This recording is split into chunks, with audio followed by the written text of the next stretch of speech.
episode number 22, Design Company Podcast. And we're talking today about notionally holidays, or the idea of taking rest as you work.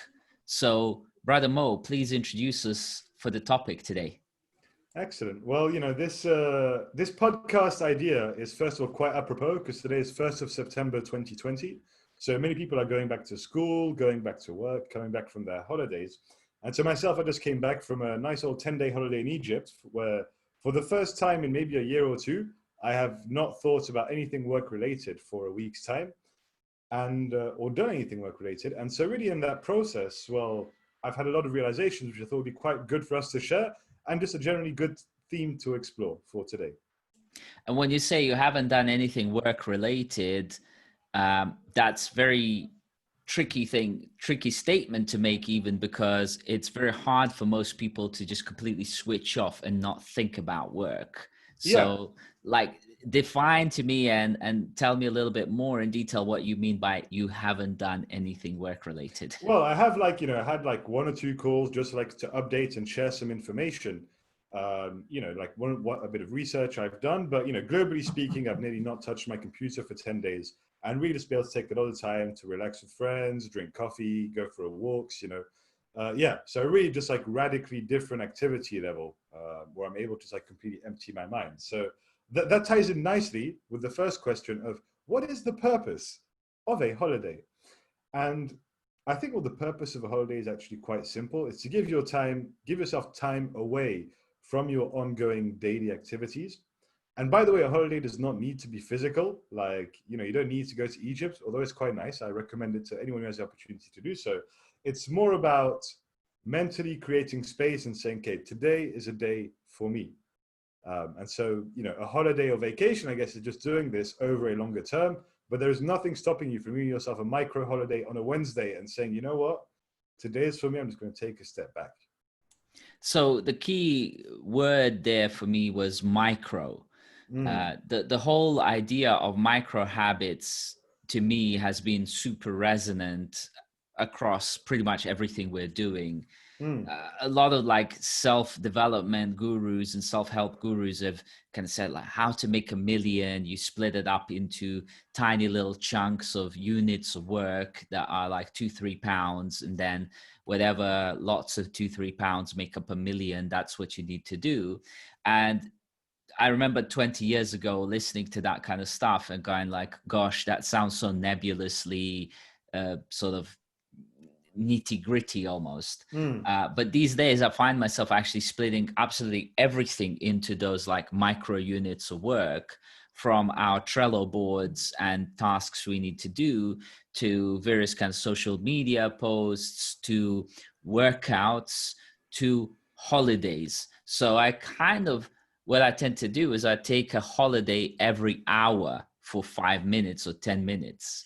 And that's actually a conscious process of taking that break away. And I remember also feeling like guilty that I would do that. But now I don't feel guilty. I see it as an integral part of doing work.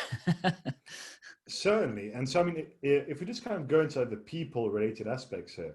So, very often when you're working, you're generally interacting with like one set of people, although for me, I guess my friends are also the people that I work with. So that barrier is kind of not really there.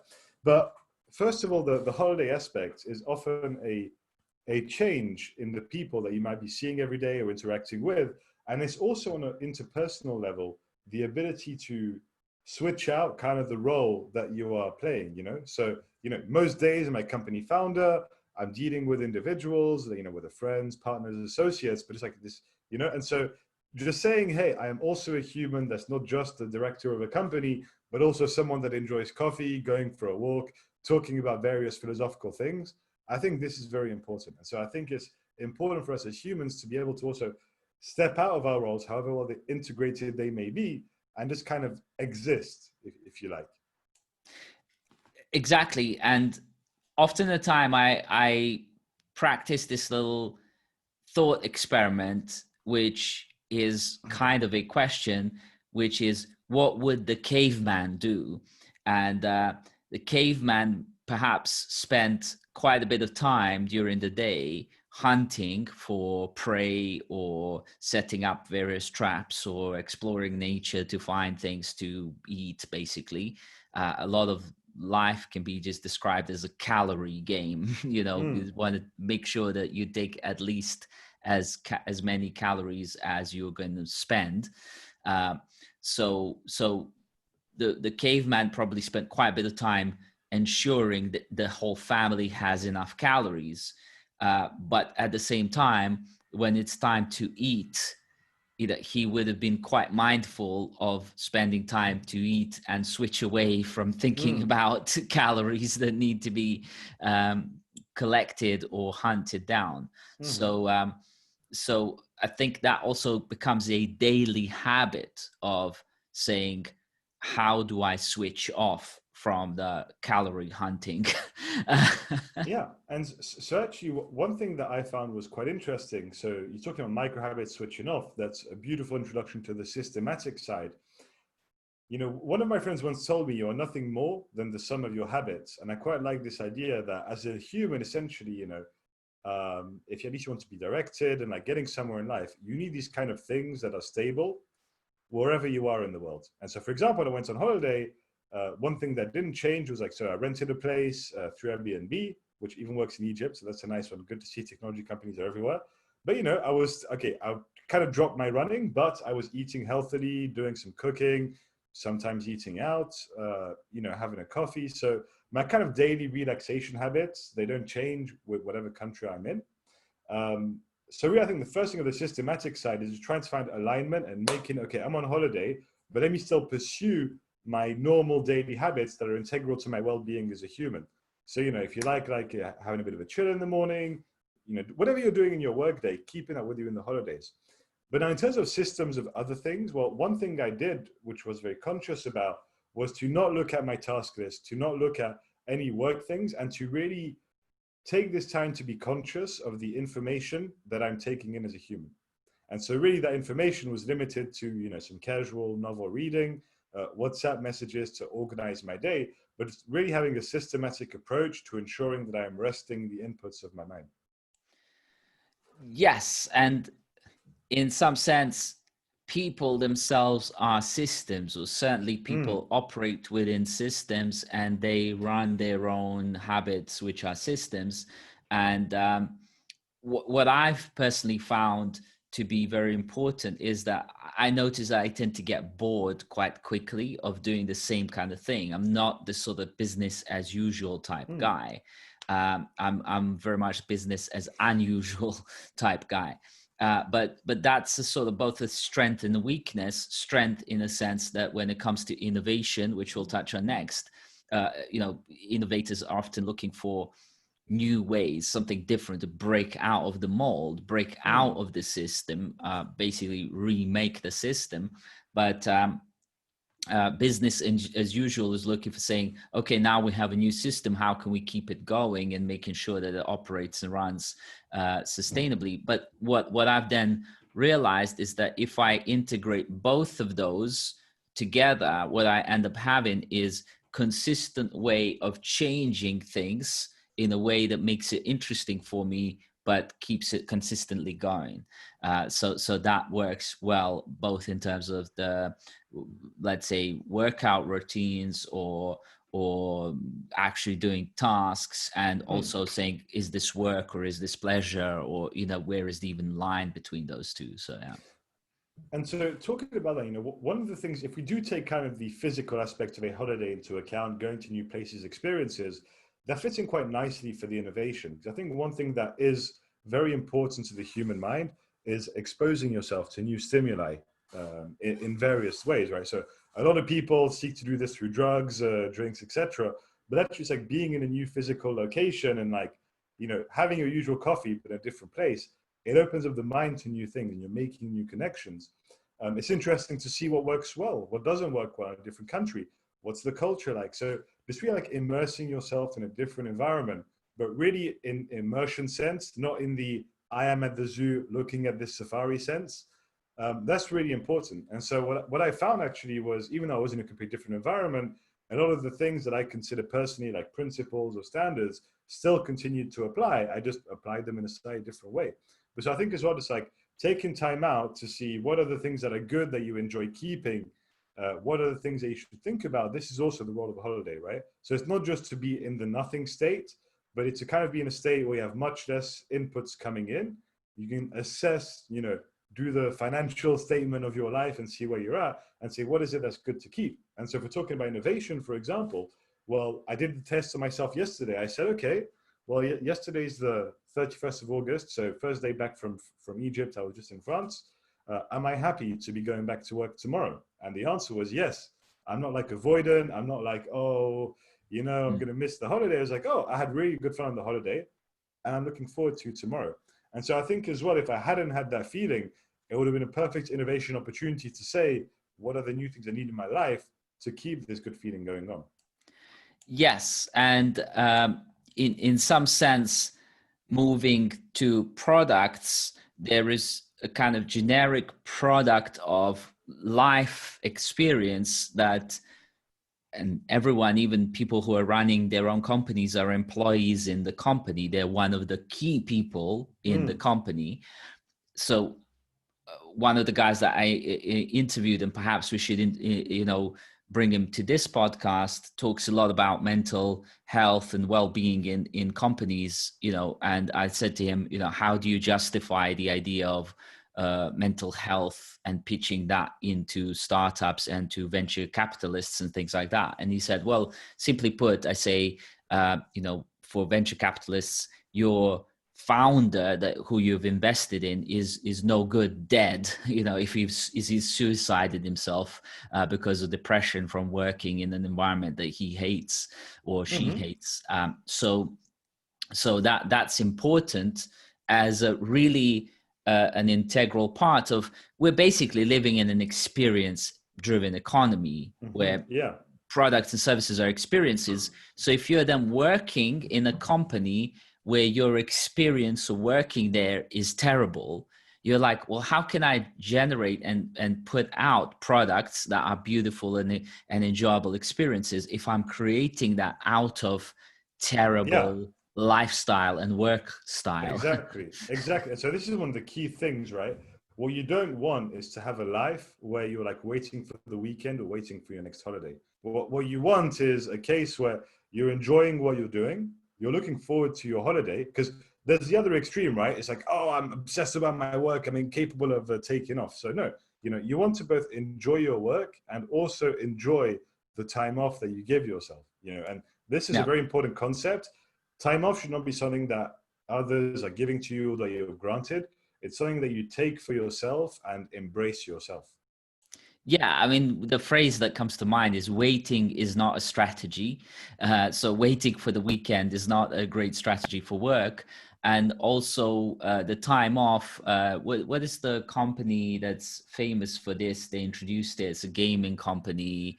I forgot the name now, but they have this kind of like employees manual on how you sort of do day-to-day activities. And then in that employee manual, it's just a streaming gaming company, and in the employees manual there is the bit where it says how to request holidays from your manager, but they did all of this in like a cartoon style, like a strip comic, and the strip comic is like just two pictures. One is the employee walks up to the manager and says, can I go on holiday at such and such a date?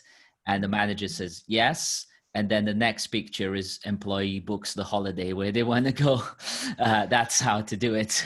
And so I think this is super important, right? I mean, you shared with me yesterday an article about Siemens that's moving to more of a results-oriented culture. I think this idea of holiday inside companies is actually nicely tied across products and money, because ultimately, you said quite rightly, the products we're producing are coming first from our internal world, and that has to be filled with serenity, productivity, happiness. Otherwise, you can't create great products. And so very often we see working days or holidays as some sort of like daily unit of labor that must be extracted from the employee.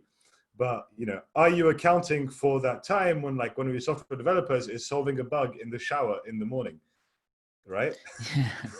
So really for me, like, for example, one of the things I plan to do at Anya is actually to have an unlimited holiday policy, right? Because number one, it's a great filter in the sense that people that just abuse it for selfish sense will obviously just like discredit themselves with the rest of the team.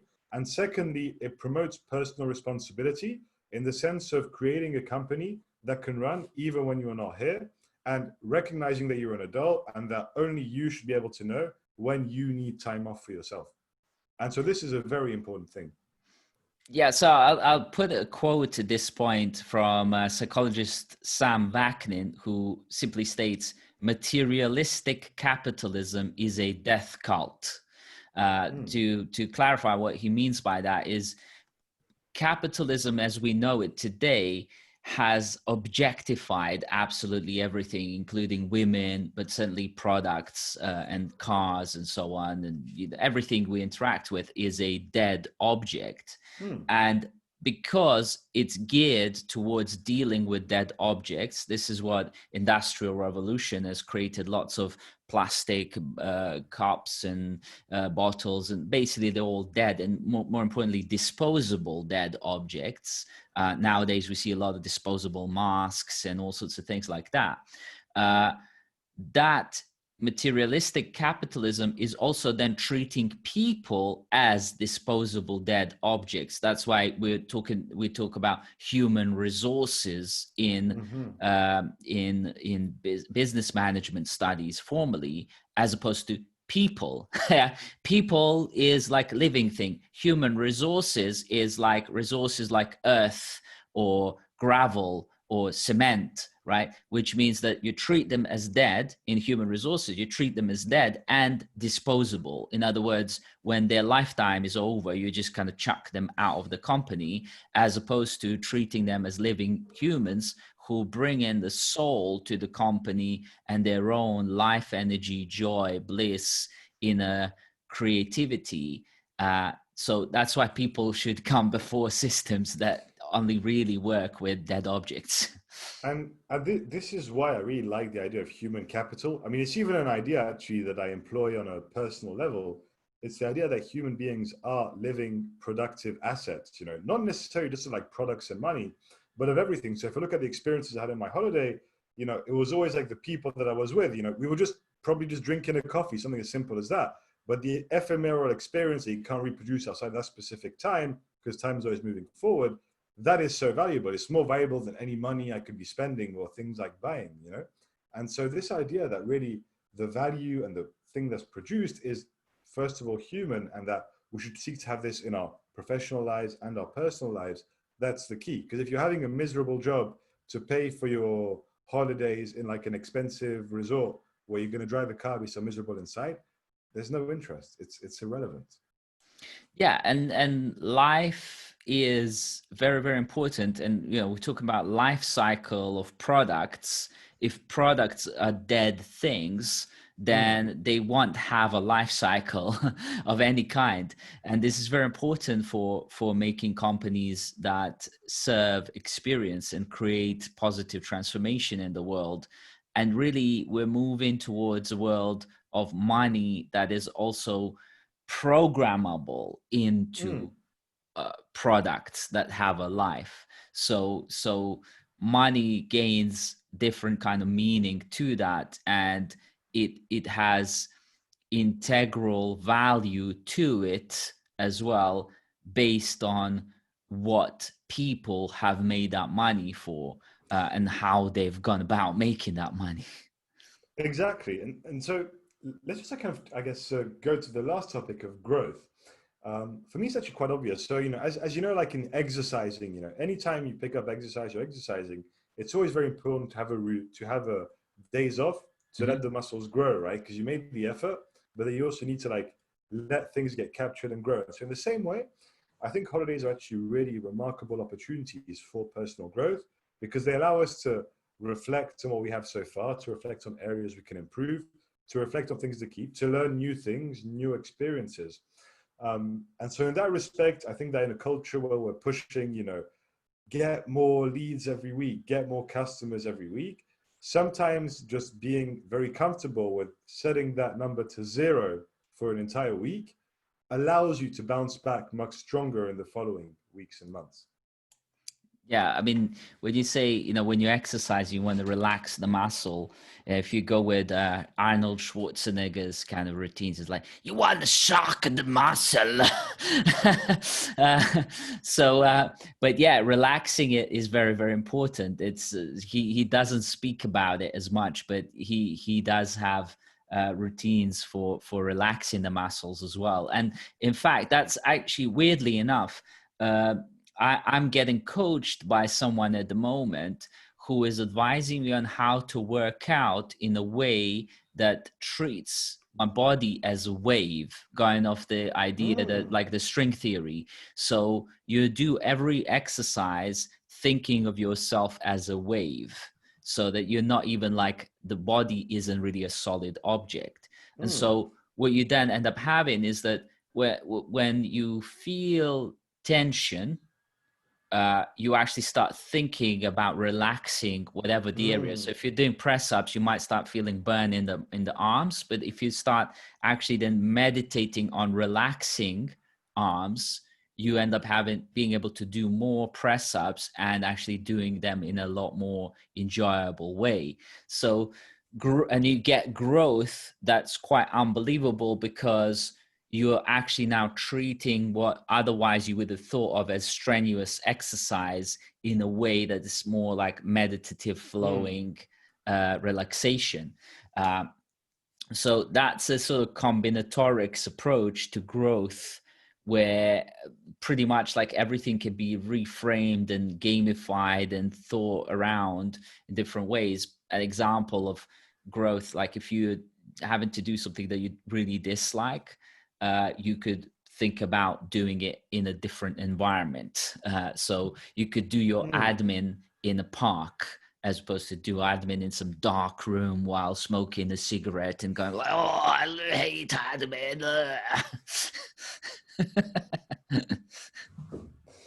Exactly, right. So just being able to just embrace difficult situations and move along. But I mean, coming back to the comment you mentioned about the hardcore workout routine, I would say when you and I are not on holiday, we're also quite proactively working out. So in terms of growth, design company level, I'm thinking after these holidays, there is going to be an interesting next couple of months in what we're going to be doing. So I'm looking forward Absolutely. to see that. Yeah, and the thing here is that there is certain, even the word work is somewhat frowned upon. Like if you ask somebody directly, can you work on this? There's like people immediately have some sort of like cringe feel towards the word work. Uh, but it's probably because over the last bunch of decades, work has been associated with this sort of like treadmill like business as usual kind of automaton style work, where people are treated as dead things. And that's why people have developed this kind of fear of work, or like aversion to work. But what we are doing with design company software is we look to automate all the repetitive bits of work and actually then really create the things that are really adding value on top, that is even sort of, it's stretched to call it work, because it's a lot more akin to play, Well, creativity, I, artistry. I was going to mention that, but you use that yourself to refer to what we're doing with design company. You said what we're doing, not what we're working Exactly. on. And so I Exactly. think this is really the key here, is when you come back from a holiday, maybe question if there is work in your life. And I think move more towards purposeful doing, what am I Exactly. doing? Why Yeah. am I doing it? And, And then get it done. and that links back perfectly to you are what you do.